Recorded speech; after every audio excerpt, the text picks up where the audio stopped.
Latvijas dārzkopji gribētu audzēt vairāk augļu un ogu, lai nosegtu vietējo tirgu un arī eksportētu savu produkciju.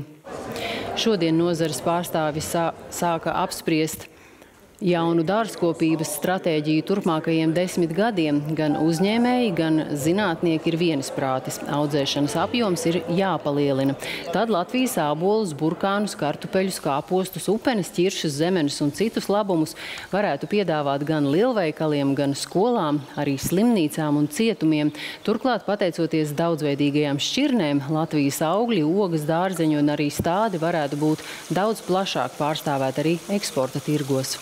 Tas, ko mēs sapratām, kāpēc tas līdz šim nav noticis, ir bijuši daudz mēģinājumu, bet faktiski būtu ļoti būtiski mums veidot vēl lielāku un jaudīgāku savstarpējo sadarbību, kooperāciju, kurā apvienotos daudzi audzētāji, pat varbūt tikai ne no dārzkopības jomas, bet lauksaimniecības kopumā, un būtu vairāk šīs bāzes vietas Latvijā, kas varētu nodrošināt ar to apjomu, kas ir nepieciešams lielveikaliem.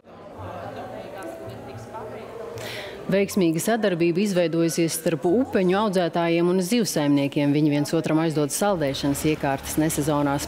Un jauno dārzkopības stratēģiju nozarē plāno apstiprināt līdz gada beigām.